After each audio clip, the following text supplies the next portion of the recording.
retomo de nuevo. Estamos en la presentación. Antes hemos tenido que cortar por un problema de conexión. Vamos a ver si ahora hay un poquito más de suerte y tenemos mejor conexión, por lo menos que se nos escuche. Nada, estamos en la presentación de uno de los libros de Piedra Papel, Ángel Pestaña Falangista, Anatomía de una mentira histórica. Estamos con el autor, con Sergio Jiménez, y estamos nada, en este ciclo de presentaciones o de charlas online a propósito de los libros que no hemos podido presentar en este último año. Y nada, tampoco sin más dilación y un poco a modo de introducción, retomamos un poquito y también nos sirve para ver si tenemos buena conexión ahora.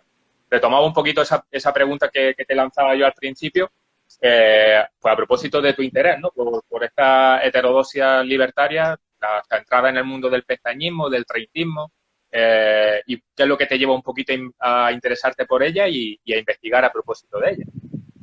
Pues mira, gracias a todos y a todas que os estáis conectando en primer lugar. Y bueno, la verdad que yo siempre he sentido como debilidad, ¿no? Como atracción por la gente que está un poco desplazada de la historia, ¿no? Un poco desposeídas de su lugar. Entonces, evidentemente, Pestaña y el pestañismo entrarían dentro de esa categoría. Y ahora hago una reflexión, ¿no? Así introductoria. La verdad que hablar de heterodoxias en el mundo libertario se me hace un poco complicado, ¿verdad? Porque dentro del anarquismo, es verdad que no hay un anarquismo, hay muchos anarquismos, bien lo sabéis vosotros, y bueno, en el mundo sí que me centraría un poco más hoy en la CNT, ¿verdad? En el anarcosindicalismo.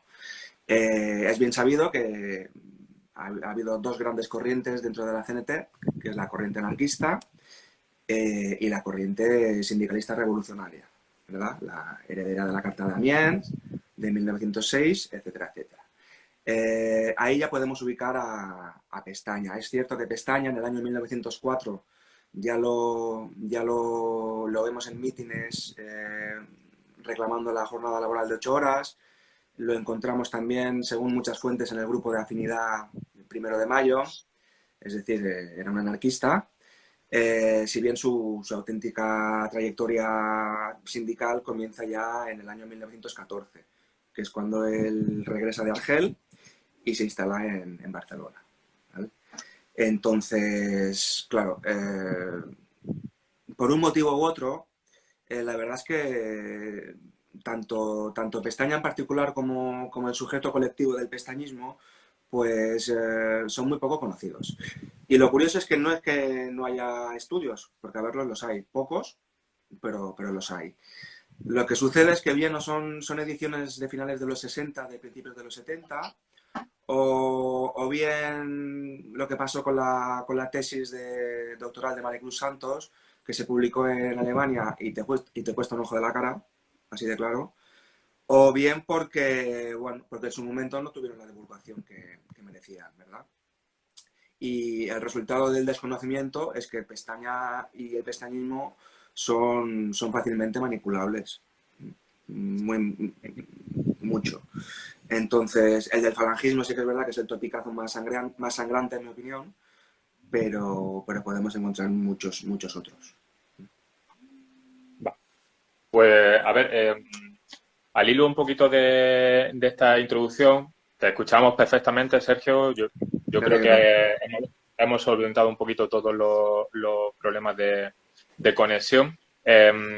Y al hilo un poquito del desconocimiento, por eso a nosotros nos parecía como un poco, en relación a esto que comentas, ¿no? De la falta de conocimiento, incluso de la falta de presencia de estudios, digamos, relativamente actualizados sobre la figura de Pestaña, nos pareció un poco procedente no lanzar el tema en el vacío, ¿no? Era un poquito por lo que hablábamos de la necesidad de hacer un pequeño estudio introductorio, biográfico, que la primera parte del libro, que bajo nuestro punto de vista es soberbio, que sitúa un poquito la biografía de Pestaña y ayuda a introducirse al tema más concreto de la guerra civil, de todo el periodo de la República y demás, ¿no? En ese sentido, pues bueno, Pestaña, como tú dices, que es una figura muy manipulable, el pestañismo también, ¿no? Pero precisamente a mí me interesaba un poquito como justo lo contrario, ¿no? A ti, como investigador, como persona que te has centrado en su figura, eh, de los distintos pestañas que hay, entre comillas, ¿no? Con cuál de ellos te quedaría? ¿No? Con qué parte de pestaña? ¿Con ese pestaña, digamos, más de debate interno dentro de la organización? ¿Con el pestaña, digamos, que ayuda a que la organización se posicione como una organización de masas, con una gran capacidad de transformación social y con una gran capacidad de aglutinamiento social? ¿Cuál de esos pestañas te gusta más o con qué te quedas de él? Hombre, la verdad que hay pestaña para todos los gustos, ¿no? Desde el anarquista hasta el sindicalista, hasta el hombre de Estado de sus últimos días. Cuando Pestaña muere, la verdad que le hacen una manifestación multitudinaria en Barcelona, ¿vale? Un entierro, que es, si no el último, es de las últimas grandes manifestaciones de dolor en la España leal. Y bueno, la verdad que hay para todos los gustos. A mí personalmente me gusta el Pestaña que busca crear una CNT de masas y abierta. Eh, yo no termino de comprender eso de que la CNT sea un sindicato anarquista. Lo que decía antes, evidentemente hay un alma anarquista, pero en la CNT ha habido gente pues, procedente del republicanismo o procedentes de otros campos políticos que han sido extraordinarios militantes, ¿no? De hecho, hoy en día, cuando te afilias a la CNT o a la CGT o a lo que le queráis llamar, pues no te piden ningún tipo de carné, ¿verdad? Te piden que no seas miembro de los cuerpos y fuerzas de seguridad del Estado, que no tengas asalariados a tu cargo y poca cosa más, ¿no? Quiero decir, yo lo entiendo más como una forma de proceder. Una vez dentro, hay una forma de proceder de democracia directa, igualitaria, etcétera, etcétera. Pero no necesariamente tiene que ser un sindicato anarquista, ¿verdad? Pero vamos, a lo que vamos que me estoy liando. Yo me quedo con ese Ángel Pestaña que busca un sindicato amplio, mayoritario, de masas y abierto. Y ya dentro ahora que lo tenemos ubicado, sí que me gustaría destacar su faceta de organizador. Para mí, Ángel Pestaña, entre sus muchas facetas, la más importante es la de organizador. Era un organizador nato. No fue un teórico, él mismo en su autobiografía Lo que aprendí en la vida se lamenta de no haber podido tener estudios, pero sí que era un tipo, un autodidacta, un hombre hecho a sí mismo, digamos, ¿no? Entonces, su relación con el anarquismo comienza a principios del siglo XX. En 1903-1904 ya lo vemos participando en mítines a favor de las 8 horas y según algunas fuentes pertenecía al grupo de afinidad Primero de Mayo. Sin embargo, su auténtica trayectoria sindical comienza cuando regresa de Argel en 1914 y se instala en Barcelona. Cuando él llega, la CNT está desarticulada, ¿verdad? A raíz del fracaso de la huelga general de 1911, encontramos un sindicato casi en la clandestinidad, ¿no? Entonces, lo curioso es que del propio Pestaña parte la iniciativa de reorganizar el sindicato en la Conferencia de Paz del Ferrol de 1915 y a partir de ahí pues ya lo vemos organizando en diferentes sitios, ¿no? Lo llaman, por ejemplo, sin estar aún afiliado, es curioso, luego lo explicaré por qué, sin estar aún afiliado lo llaman, por ejemplo, del Sindicato de Tejedoras y Tejedores de Barcelona para montarlo. Poco después sucede lo mismo, lo llaman de una entidad del puerto de Barcelona para ayudar allí a organizar el sindicato y allí recibe su primer carnet confederal. Él desde que llega y toma contacto con la gente de Tierra y Libertad y de la CNT, desde que toma contacto con ellos hasta que oficialmente obtiene su primer carnet, pues pasan bastantes meses, ¿verdad? Es curioso. Se hace un tío bastante popular, bastante conocido dentro del anarcosindicalismo y él estaba afiliado al sindicato de relojeros que por entonces no estaba confederado. Y bueno, a principios de 1917 es elegido ya secretario de la regional catalana de la CNT y en cuanto está allí de secretario, lo encontramos gastando tiempo y energía para la convocatoria y organización de un congreso regional que finalmente tuvo que ser aplazado hasta 1918 y es el famoso Congreso de Sants. Y bueno, en el periódico Solidaridad Obrera, en el que entra como redactor y como administrador, pues también al poco tiempo entrará como director y logrará pues sanear las cuentas, aumentar la tirada hasta los 17.000 ejemplares diarios, aclarar su línea editorial, que con frecuencia estaba enfrentada con la línea de los sindicatos, ¿verdad? Entonces, bueno, lo que decía al hilo, ¿no? Pestaña fue sin duda alguna de los mejores organizadores que tuvo la CNT. Sí, hay también dentro de, yo creo que un poco dentro de la faceta más conocida, por lo menos dentro de lo que es los lectores fogueados con la historia del movimiento libertario, quizá uno de los puntos, digamos, que le han hecho como más reconocible, una de las facetas más reconocidas, más asociadas a la figura de Ángel Pestaña, en este tipo de lectores, ¿no? Quizás sea a lo mejor su viaje a Rusia y un poco todo el feedback que ofreció a la organización después de los vericuetos de su regreso de Rusia con detenciones mediante y demás, ¿no? Entonces, sí que es verdad que hay un apartado dentro del libro que también me parece muy interesante, ¿no? Que es un poco porque demuestra un poquito cómo, independientemente de su trayectoria, ¿no? Dentro del movimiento libertario, como que ajusta muy bien el perfil del anarcosindicalismo, pues entendiendo básicamente que lo que hacía en Rusia no era ni por asomo aquella liberación del pueblo para el pueblo de los trabajadores por ellos mismos, ¿no? Sino algo más vinculado con un partido de burócratas que en absoluto, ¿no? Pues representaba a la clase trabajadora, ¿no? Incluso con algunos detalles anecdóticos que dan un poco que hacen pensar un poco en la concepción humanista que tenía Ángel Pestaña y en su amplia, en la concepción humana del anarquismo que manejaba, que sería todo lo contrario a lo doctrinario, a lo digamos, a la ideología pura, ¿no? Cuando habla, ¿no? De esa escena de los delegados que ponían las botas fuera de su habitación para que se las limpiasen, ¿no? Los camareros, las camareras de hotel del hotel donde se alojaban los delegados del comicio, ¿no? Entonces sí que es verdad que me gustaría que abundara un poco en esa función de delegado de Ángel Pestaña a este congreso de la Internacional Roja, de la Internacional Comunista, y qué papel jugó un poquito en ese congreso, con enfrentamiento un poquito con la cúpula sindical y política de la Tercera Internacional Comunista, y cuál fue un poco los azares del ser enviado, venir, ser detenido, que hiciese un informe que fuese decisivo para que CNT abandonase la Tercera Internacional.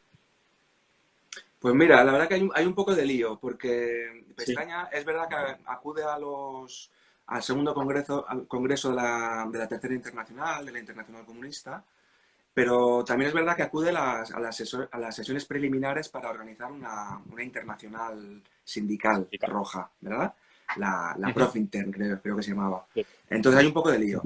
Lo bueno es que, a pesar de que a Pestaña, cuando regresa de Rusia, lo detienen en Italia y supuestamente le quitan toda la documentación, lo bueno es que escribió mucho cuando regresó, ¿no? Él, cuando viene de Italia, en cuanto pisa Barcelona, lo detienen y entre lo que había pasado en Italia y lo que pasa en el castillo de Montjuïc y en la Modelo de Barcelona, pues se tira casi 2 años preso. Entonces le da la oportunidad de madurar, de reflexionar mucho sobre lo que ha visto en Rusia y nos deja bastantes obras escritas. Nos deja 70 días en Rusia, lo que yo vi, 70 días en Rusia, lo que yo pienso, que se editaron entre 1924 y 1925, y luego redacta el informe que presentó al Comité Nacional de la CNT, ¿no? Que lo redactó en 2 partes. Hizo una en 1921 y la segunda parte la terminó de redactar en marzo, si no me mal, de 1922, poco antes de salir de prisión. Lo curioso a pesar de que se diga que Pestaña era un anticomunista, ¿verdad? Lo curioso es que el tipo, hasta la misma conferencia de Zaragoza de junio del 22, el tipo se muestra partidario de permanecer en la tercera, en la Internacional Comunista, mientras no se encuentre otra manera de apoyar mejor al pueblo ruso, ¿no? De ayudarlo. Es muy curioso, porque siempre se ha aireado mucho, ¿no? Su informe, y se le ha pintado como un anticomunista y tal. Fue luego aprovechado eso por el franquismo y por el falangismo. Pero la verdad es que el tipo no era, digamos que los comunistas, los marxistas no eran el enemigo a batir, ni mucho menos, ¿no? Sí. Entonces, bueno, el resto es bastante conocido, ¿no? En el Congreso de la Comedia del año 19 se acuerda la adhesión provisional de la CNT a la Internacional Comunista, deciden mandar 2 delegados, en principio piensan en Eleuterio Quintanilla bueno, da igual, y así, y en Pedro Ballina, rechazan la oferta y finalmente eligen a Salvador Quemades y a Eusebio Carbó. Curiosamente, ninguno de los dos podrá llegar y si lo hará Pestaña, que en ese momento lo mandan a París para intentar recabar el apoyo internacional para el bloqueo de los productos españoles. Porque recordemos que en Barcelona la patronal está aplicando el lockout, el cierre de fábricas, y bueno, evidentemente bastante conocido que las autoridades están reprimiendo a la clase obrera, y Pestaña viaja a París para lograr el apoyo al bloqueo que comentaba antes. Una vez allí se entera de que se ha convocado el segundo congreso de la Tercera Internacional y solicita la credencial a la CNT para poder representarla. Entonces de allí ya pasa a Basilea, de Basilea a Berlín, de Berlín se desplaza hasta Estonia y de Estonia cruza la frontera a Rusia. Bueno, la verdad que allí las sesiones del Congreso se le hacen aburridísimas.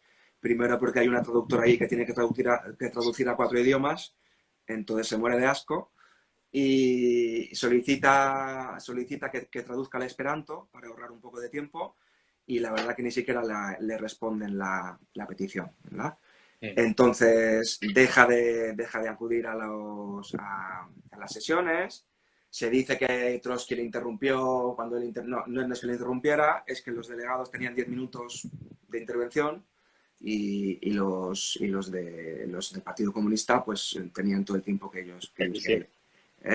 Entonces, bueno, deja de asistir a las sesiones, sí que sigue asistiendo a las sesiones preliminares de la Internacional Sindicalista, pero finalmente tampoco llega a buen puerto. Tanto es así que cuando emprende el viaje de regreso se para en Berlín y allí sí que empiezan a montar si no voy mal, con Agustín Sochi, no sé si Rocker también andaba por allá, empiezan a montar lo que será la Internacional, ¿vale? La Internacional buena. Y bueno, poco más. Luego vuelve por Italia, lo detienen y ya lo que te he contado antes, ¿verdad? Pues nada, otra de las partes interesantes de su biografía, ya nos vamos acercando un poquito más al periodo de Marra, y sí que es verdad que es algo que me gustaría la génesis un poquito, ¿no? de lo que sería su evolución política luego posteriormente en la República. Me gustaría un poquito que nos hablase de las distintas conexiones, digamos, entre lo que sería posteriormente el Partido Sindicalista, esa, digamos, corriente vinculada a los treintistas, todo este tipo de historias que no quedan muy claras, ¿no? Y que en cierto sentido es bastante interesante también el libro porque pone negro sobre blanco qué posición tenía Pestaña, qué posición tenía con respecto a los sindicatos de oposición, qué motivos le llegan un poquito a fundar el partido. Y me gustaría un poquito que abundase en este magma, ¿no? de corrientes dentro de lo que sería CNT, para posteriormente detenernos un poquito en el tema de la entrevista y demás. Pero si quieres comenzamos con eso.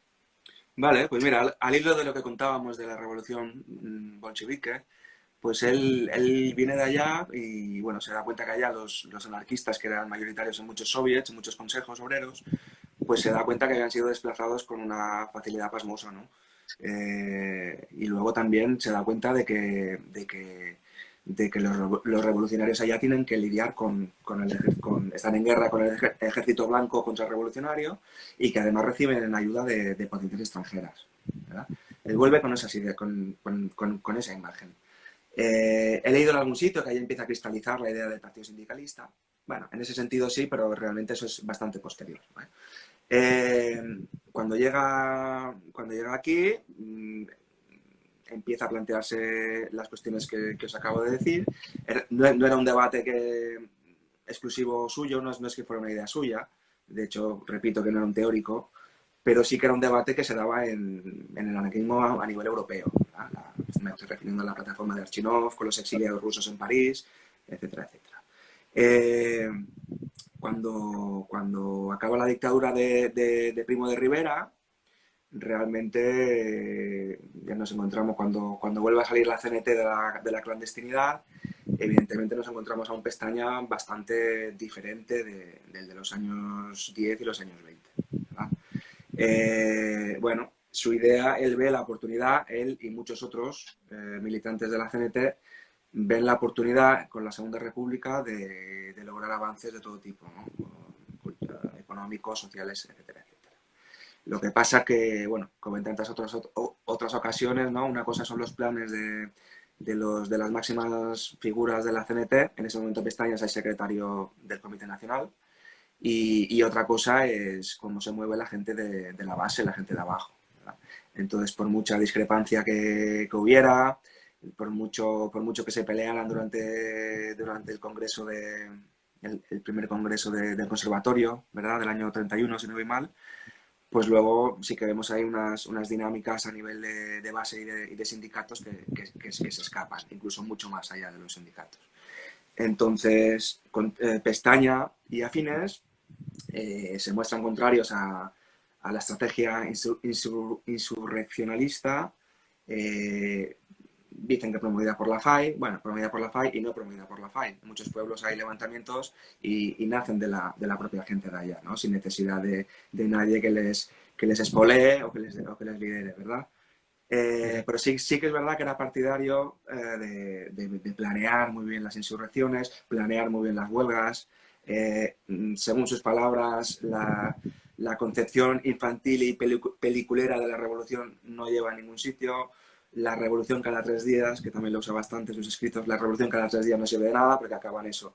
Se proclama el comunismo libertario, llega la Guardia Civil, lo reprime y vuelve a empezar. Y a la que conduce eso es a la represión, a la clandestinidad de la CNT y bueno, pues a la vía muerta que había llegado a la AIT, por ejemplo, durante el siglo XIX, ¿verdad? Así llegamos al año 1932, empieza a haber abandonos de la corriente más sindicalista, abandonos y expulsiones, tanto a nivel individual como de sindicatos enteros. Y a Ángel Pestaña lo expulsan del sindicato metalúrgico al que pertenecía, de la sección de mecánicos, lo expulsan en diciembre del año 32. Intenta organizar los sindicatos de oposición de la CNT extindidos y crean lo que se llamó la Federación Sindicalista Revolucionaria, que era algo así como su órgano político, ¿vale? Para que nos entendamos.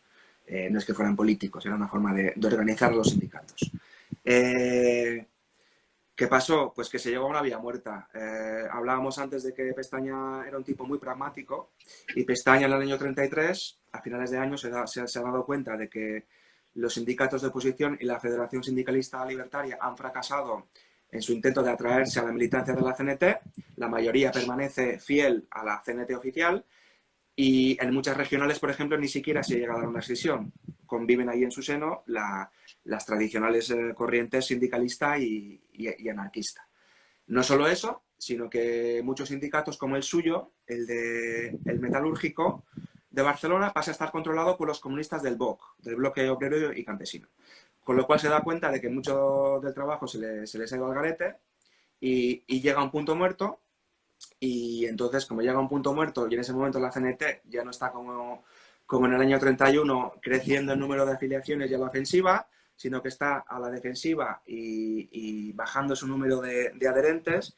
Entonces decide abandonar, esta vez no lo expulsan, abandona él la Federación Sindicalista Libertaria y se pone ya a organizar su partido sindicalista. Pero siempre sin perder la perspectiva esa de que él busca siempre la vía más pragmática, la forma de incidir en la mejora de las condiciones de vida del proletariado español. Hay un aspecto interesante. Yo creo que de hecho lo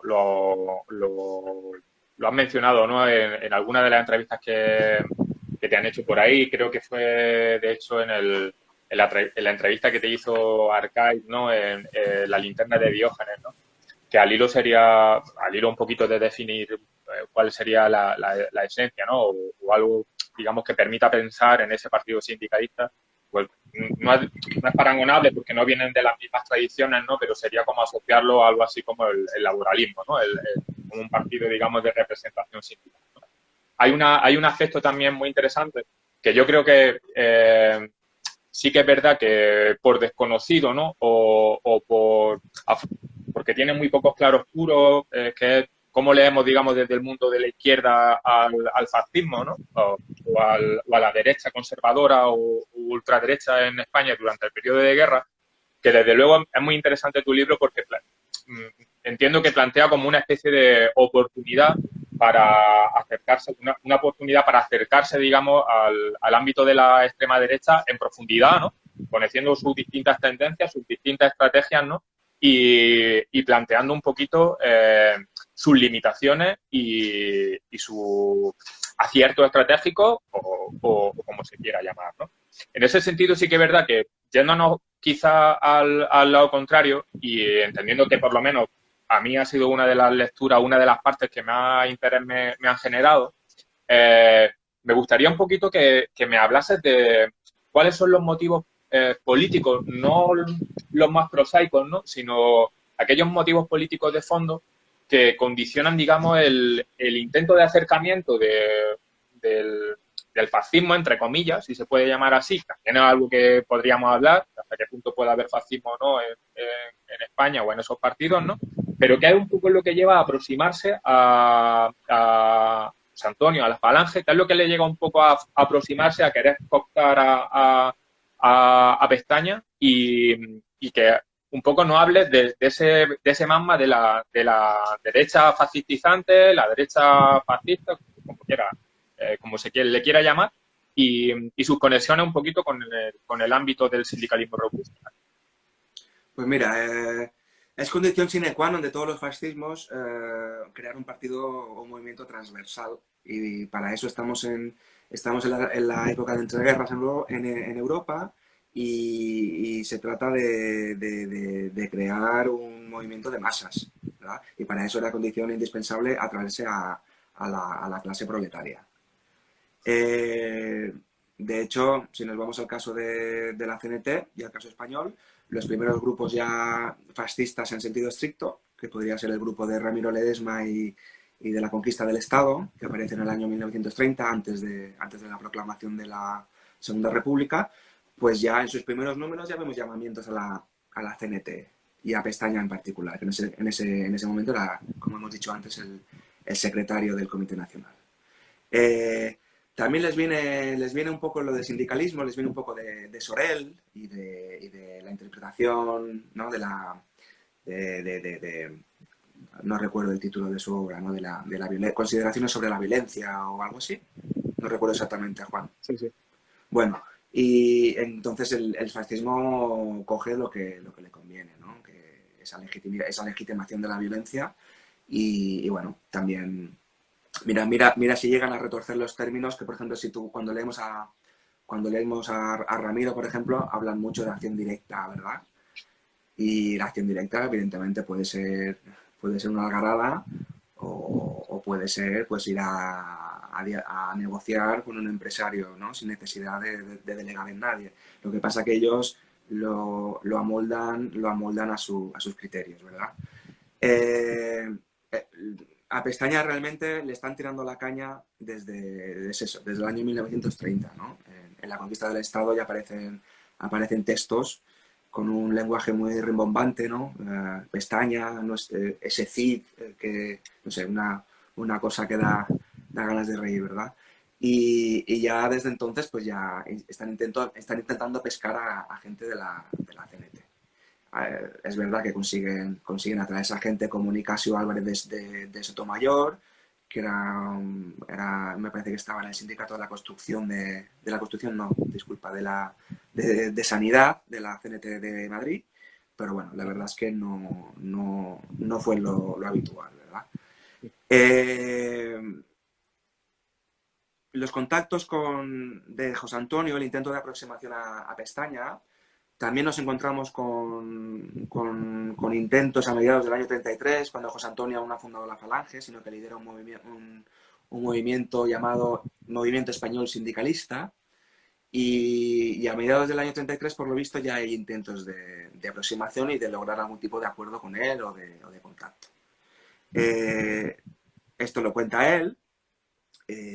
Cuando le cuenta la versión de la entrevista con José Antonio, cuando se la cuenta al novelista Ángel María de Lera, que se la cuenta en el año 1936, ya 2 años después de la reunión, pues de Lera la fórmula que usa para preguntarle, ¿no? Es, oye, ¿qué hay de cierto en los rumores esos que circulan de que tú te has visto una vez con José Antonio? ¿No? Es decir, que era ya un rumor, ¿no? Y la respuesta que le da José Antonio empieza diciéndole que José Antonio y los suyos ya hacía tiempo que estaban insistiendo para tener una reunión con él. Quiero decir, no hay... realmente los intentos de aproximación con Pestaña no hay un antes y un después. Desde el año 30 hasta el año 36, poco antes del comienzo de la Guerra Civil, es un continuo de intentar aproximarse tanto a Pestaña como al Partido Sindicalista y como a la CNT y como anarquistas en general, como Diego Abad de Santillán e incluso socialistas como Indalecio Prieto, ¿verdad? Es algo habitual.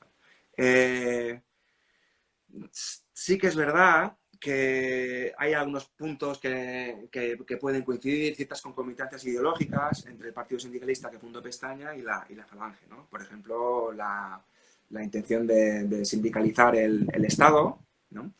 O bien, y esto es algo que chirría bastante, es que, bueno, Ángel Pestaña con el tiempo se convirtió en un patriota, ¿verdad? Un patriota que Pestaña le parecía un poco inútil negar el concepto de patria porque veía que para mucha gente era casi como una necesidad casi congénita, ¿no? Ese sentido de pertenencia a una tierra o a un país o a una nación, etcétera, etcétera, ¿no? Entonces, en ese sentido, Pestaña no negaba ni la patria grande ni la patria chica.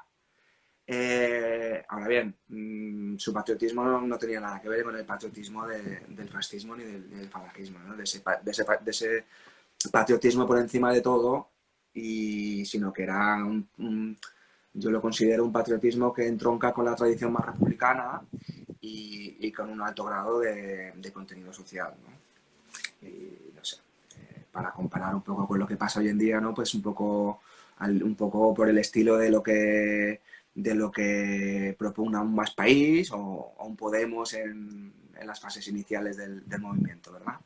Una cosa por el estilo.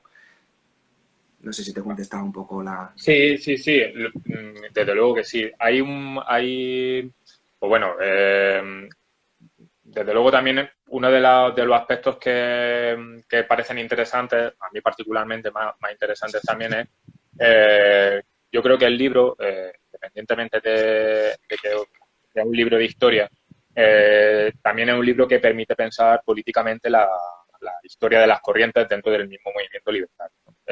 Bajo mi punto de vista, una de las cosas que permite, digamos, reflejar esta historia de las corrientes también son los procesos de manipulación histórica, es decir, que hay de verdad, que hay de mentira, cómo se utilizan determinados hechos históricos, cómo se manipulan. Dando por hecho que esa reunión existió, que es algo que no se niega en el libro, que se pone negro sobre blanco, que es lo que hay de verdad, que es lo que hay de mentira, las distintas versiones que se ofrecen de él, de esa reunión y demás. Y digamos, y hasta qué punto esa reunión tuvo mucha rumorología interesada. A mí lo que me interesa, lo que me parece interesante también es que hablemos un poquito de qué interés había directamente. Ahora que se habla tanto de bulo y ahora que se habla tanto de manipulación informativa, qué intereses había por todos lados, ¿no? De que ese bulo corriera, se expandiera como la pólvora y hiciera daño a la figura de Ángel Pestaña, ¿no? Independientemente de que fuese una figura carismática, que de hecho su muerte, pues, como tú decías, ¿no? Reflejó un poquito el peso político de esa figura y el peso, digamos, como personalidad de Estado y demás. Pero sí que es verdad que le hizo daño, ¿no? Entonces me gustaría un poquito que profundizase en esa historia política del bulo y al servicio de quien está. Hombre, hay que partir de la base que Pestaña es un personaje incómodo, no solamente para la CNT o para el anarquismo, sino también para el comunismo, por ejemplo, no solo por lo de Rusia, sino porque luego durante la Guerra Civil fue muy crítico con el Partido Comunista, ¿no? Por su infiltración en todos los resortes del Estado, desde el ejército hasta muchos otros, ¿verdad? Incluso me atrevería a decir, para el nacionalismo catalán, a lo mejor, también, ¿vale? En ese sentido, el partido de Pestaña fue nacionalista español, lo encasillaríamos así, ¿verdad? Sí, sí que es verdad que luego apoyó el autonomismo y tal, que nada que ver con el patriotismo o el nacionalismo rancio de Falange. A partir de ahí, como es un tío polémico y conviene poco hablar de él, pues se lo ha tenido un poquito apartado, ¿no? Evidentemente, durante el franquismo no se estudió su figura, pero sí que durante los años de la transición, cuando sí que se empezó a rescatar a muchas figuras de todo el movimiento antifascista, pues sí que es verdad que se tuvo un poco al margen. Hay trabajos muy buenos de esa época, como los de Antonio Lorza. Sin embargo, Lorza, por ejemplo, no entra a analizar el tema de la reunión con José Antonio y los contactos con el falangismo por falta de pruebas. No se atrevió Él lo dice así en un artículo de la revista Triunfo, él lo dice así. No entró por falta de pruebas, ¿vale? Bien que hizo. Lo que sí que me gustaría, al hilo de la rumorología que hablabas tú, sí que hay que decir que en vida no le afectó a Ángel Pestaña. Sino que fue un constructo historiográfico post-mortem, ¿verdad?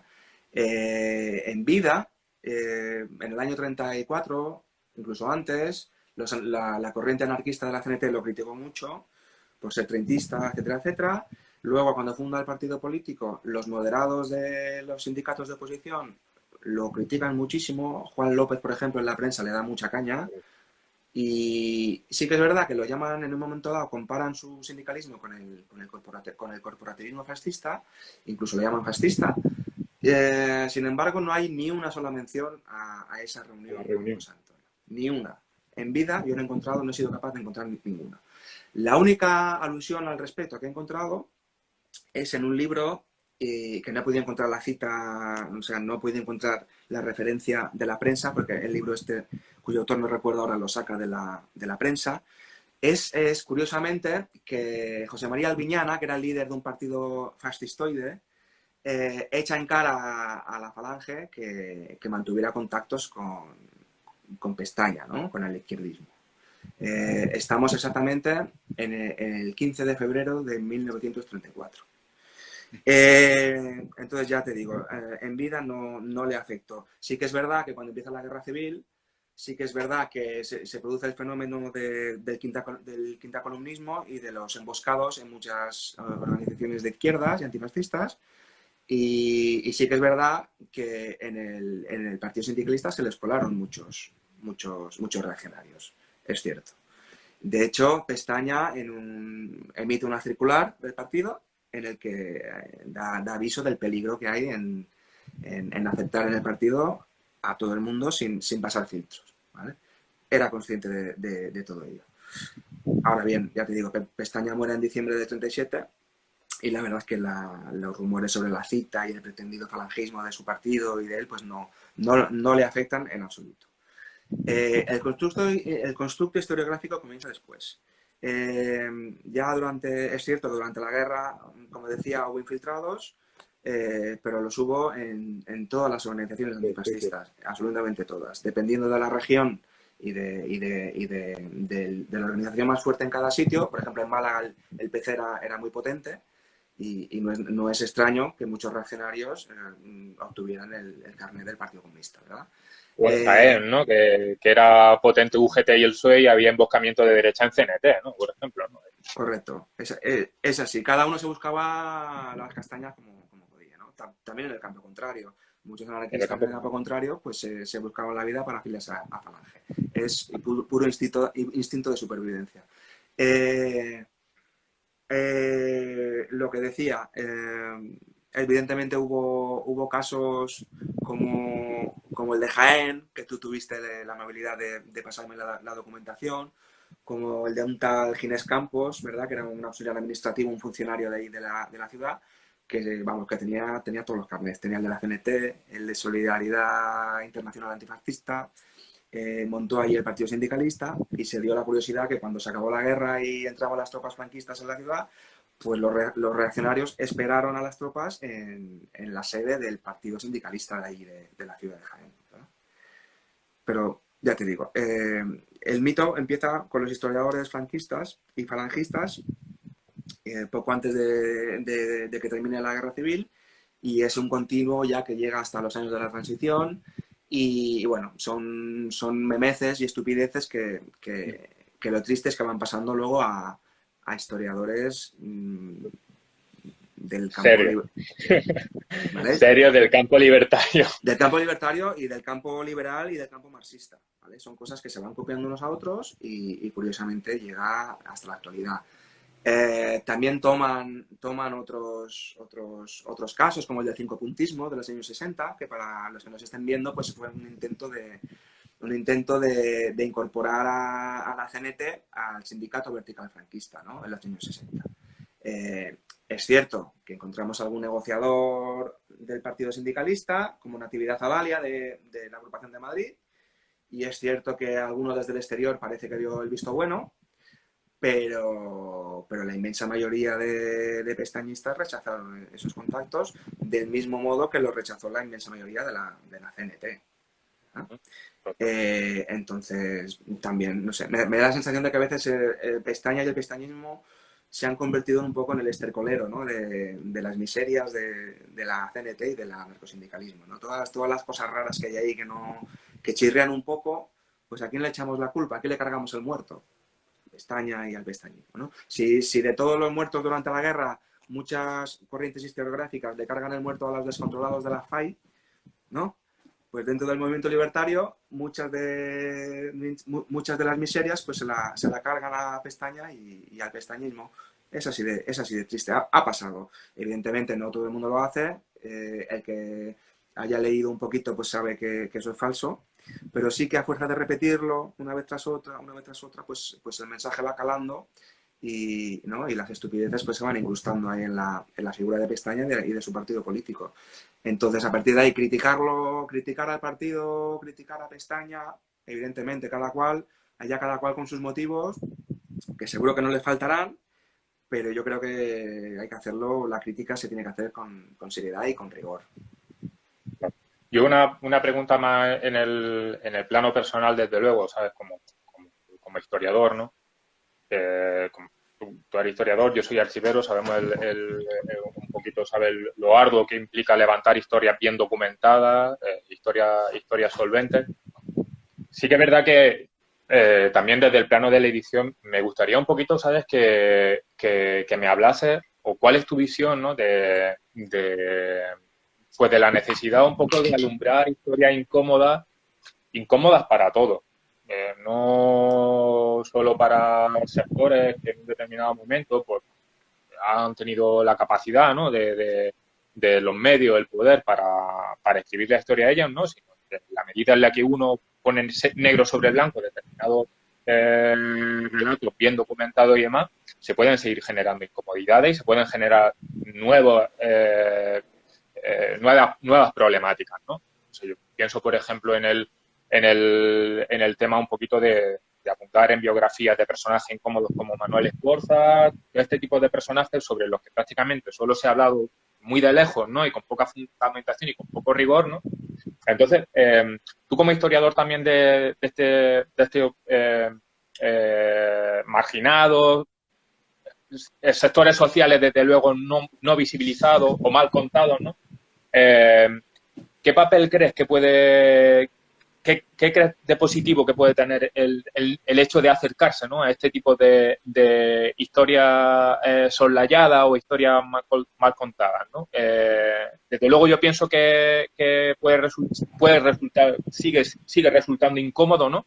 Pero más allá de esa incomodidad, ¿qué es lo que a ti te hace aproximarte en el sentido histórico, ¿no? En el sentido de decir, oye, pues ya es la hora, ¿no?, un poquito de contar la historia de esta gente. ¿Qué de bueno tiene eso? Pues primero porque considero que la autocrítica es muy sana, ¿verdad?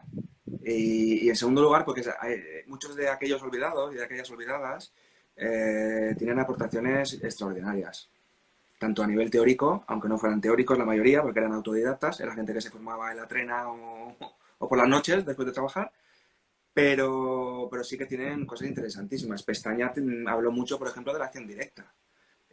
Lo vemos ya en el año 1915 escribiendo en La Soli y en Tierra de Libertad y habla mucho de la acción directa y hoy, joder, te lees algunas cosas y parece que la acción directa es tirar ponchos en una manifestación. Es que manda narices que después de tantos años sigamos en las mismas, ¿no? Otra, no sé, personajes interesantísimos. Por ejemplo, el abogado Benito Pavón y Suárez de Urbina, que fue abogado de la CNT, estuvo en todos los procesos importantes de la Segunda República, fue el defensor de los implicados en Casas Viejas, o fue defensor de los acusados del POUM en el año 37. Y bueno, un tipo que con vida de novela, que cuando acaba la guerra civil se va a Filipinas y lo encierran, los japoneses invaden Filipinas, lo atrapan porque le denuncia la falange de ahí de exterior de Filipinas y lo encierran en una jaula de bambú, que parece una película americana, ¿verdad? Y resulta que es un tío olvidadísimo. Y como Benito Pavón, tantos otros, ¿no? Como, qué sé yo, Eduardo Barriovero. No sé, son gente que es verdad que eran abogados de la CNT, pero que muchas veces su militancia se confunde con su profesión, ¿no? A Benito Pavón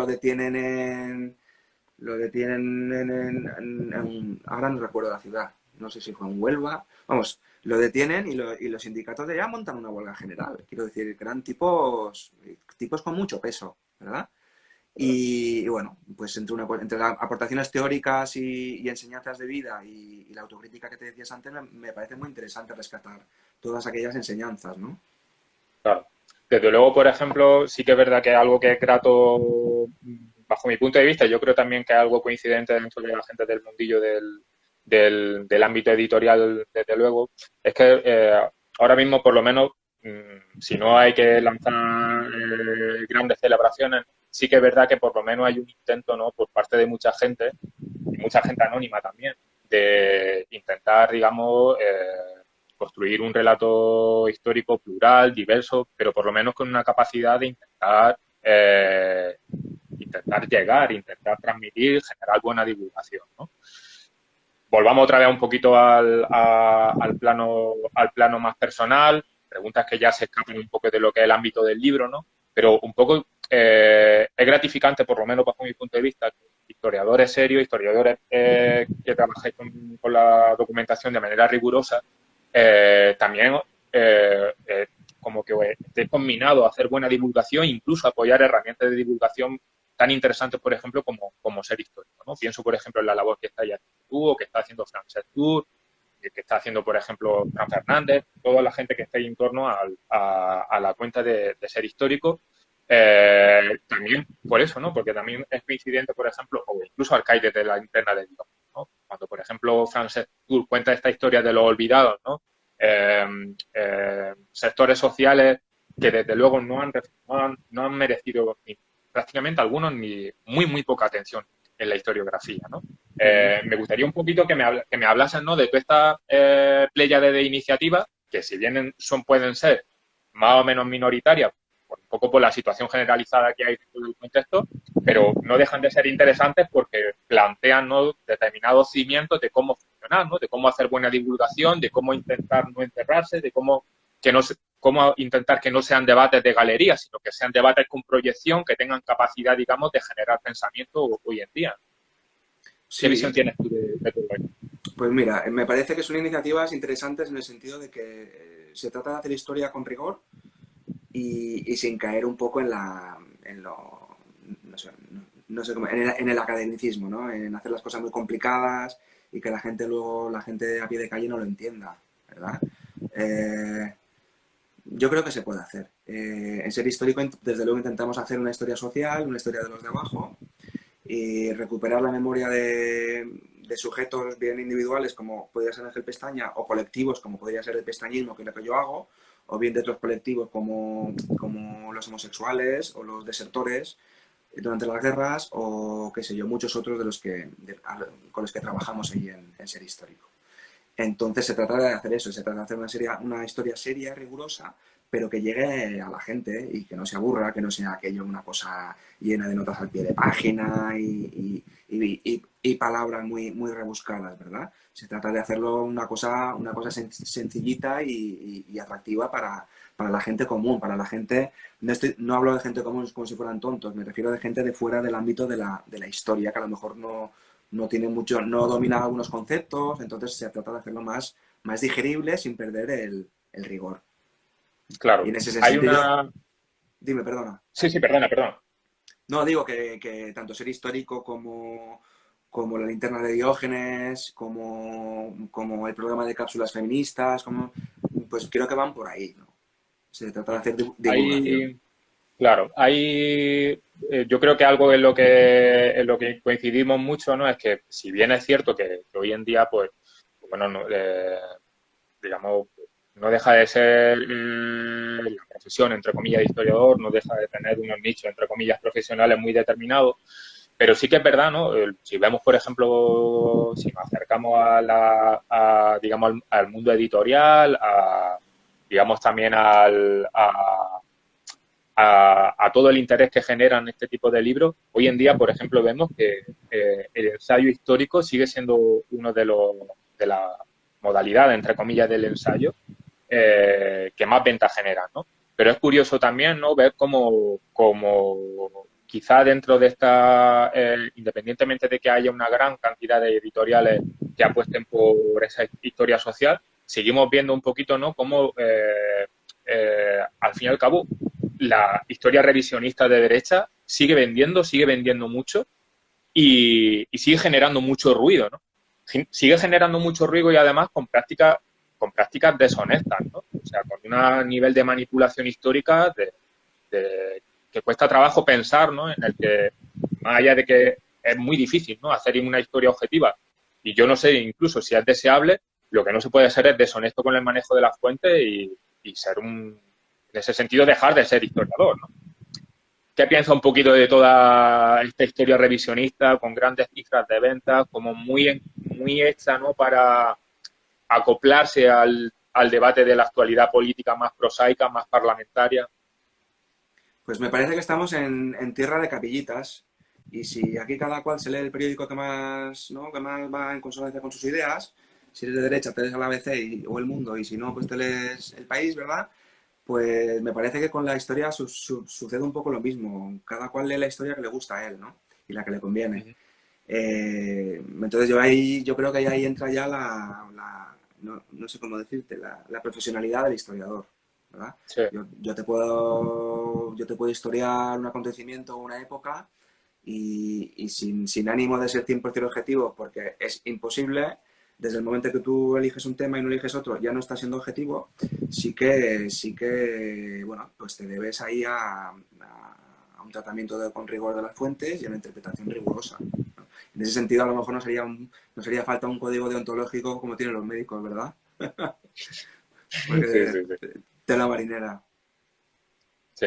Bueno, pues no sé, no sé cómo vamos de tiempo, voy a hacer un vistacito. Quedan 6 minutillos. Al final, este tipo de charlas se pasa el tiempo súper rápido. Desde luego quiero agradecerte que te hayas prestado a hacer esta historia. Yo creo que tú, al igual que nosotros, no estás muy habituado a este tipo de presentaciones digitales y demás. Somos más de presentaciones en directo, de debates en directo. de debates vehementes, enconados Exacto. y de los que Y, luego te tomas 2 cervezas y ahí sigue alza. igual, sigue debatiendo igual. Pero bueno, era por un lado agradecerte tu disposición. Eh, por supuesto, vamos a recordarle a toda la gente que nos está viendo, a los cuales le estamos muy agradecidos una vez más de que estén aquí, que, que el libro no deja de ser una novedad editorial. Vamos a seguir moviéndolo. La situación esperemos que mejore dentro de unos meses y que podamos organizar distintas presentaciones. Se ha hecho nada más que una presentación, se hizo en el Ateneo Libertario de Gracia, pero tendremos oportunidad de hacer otras presentaciones en Madrid, donde sea. Este libro, por suerte, tiene mucho recorrido. Seguimos muy interesados en seguir publicando historias más o menos incómodas para quien la sienta así, no da igual, lo importante es aproximarse a temas tan interesantes y hacer un poquito de justicia historiográfica, que yo creo que no viene mal en este país. Y, y nada, Sergio, tenemos 3, 4 minutillos, te lo voy a dejar a ti, no sé, para que hagas lo que te dé la gana. Nada, pues me he quedado con las ganas de que la gente pudiera preguntar un poquito. Y bueno, pero sí que estoy viendo los comentarios ahora. Hemos tenido la suerte de, de contar con el nieto de Ángel Pestaña, uno de sus nietos. Salud y fuerza nos dice, igualmente. Bueno, al compañero Arnaud Berenguer, que también lo veo por aquí, a nuestro amigo Jordi Maíz, etcétera, etcétera, ¿no? Y también te quería agradecer a ti mucho la labor que has hecho y bueno, tener la valentía de publicar un libro sobre un personaje incómodo, ¿no? Que a buen seguro, no sé si te habrá costado muchas críticas, pero desde luego no sé, es un personaje incómodo hasta para una editorial que se dice, ¿no? Del mundo del libro anarquista, ¿verdad? Entonces yo no sé si, te quería preguntar, no sé si has tenido muchas críticas o te han llovido o No, no. en principio lo que ya sabes, ¿no? Un poquito, si ha habido algún tipo de crítica es un poquito a la contundencia del título, ¿no? Pero bueno, era lo que sabíamos. Nosotros para nosotros los títulos son como pequeños anzuelos que permiten que el libro tenga más llegada y en toda la hora de verdad yo creo que lo estamos consiguiendo. Y nada, todo lo demás en realidad me da igual, ¿sabes? No sé, Araceli y yo publicamos lo que nos da la gana y no sé, es como que tampoco lo pienso mucho. Sí que es verdad que esto lo entendemos también, pues como lo mismo que hacéis vosotros en Ser Histórico, como no creo que vayamos a cambiar nada. O sea, nada en el sentido de nada como todo, ¿sabes? Ponemos un granito de arena más, pues como tú lo pones como historiador, como divulgador, y lo que intentamos es achuchar, ¿sabes? Pues con lo que podemos. Lo mismo que hace Jordi con Calumnia, lo mismo que hace todo el mundo. Yo creo que esa historia colectiva es lo interesante. Luego, pues bueno, no sé, lo que sabes, pues te llegan sorpresas, ¿no? Ver un poquito, ¿sabes? Cómo está la cosa bastante viva, ¿no? Cuando la peña de Falange, por ejemplo, quiere meter el libro en su tienda virtual, pero te dijiste todo lo que había por ahí, ¿sabes? Que te queda un poco flipando, ¿sabes? Porque, no sé, ¿sabes? Se piensan que, no sé, que puede haber algún tipo no sé, de vale todo aquí o lo que sea. Sí, Pero es bueno, curioso. Yo creo que ahí hay mucho ombliguismo. Yo creo que ahí se llevan mal entre las mil falanges que hay, que en ese sentido creo que son peor que nosotros. sí, sí, Y, desde luego. y bueno, yo creo que a lo mejor se han dado cuenta que lo que yo digo, que la entrevista que se dio, cuando se dio la entrevista en el 34, en febrero, José Antonio era más facha que la Trini, ¿verdad? Entonces yo creo que les convenía eso para un poco desautorizar al falangismo auténtico, ¿no? Y Pero bueno, creo, es una teoría mía, pero yo creo que los tiros van por ahí. Su, ¿verdad? sí, Su ingenuidad en muy este bien, caso, Sergio. su ingenuidad ha sido pensar que nosotros nos prestáramos a eso. Nada, pues mira, quedan 10 segundillos. Muchísimas gracias a todos. Vamos a quedarnos aquí, no vamos a llevarlo más.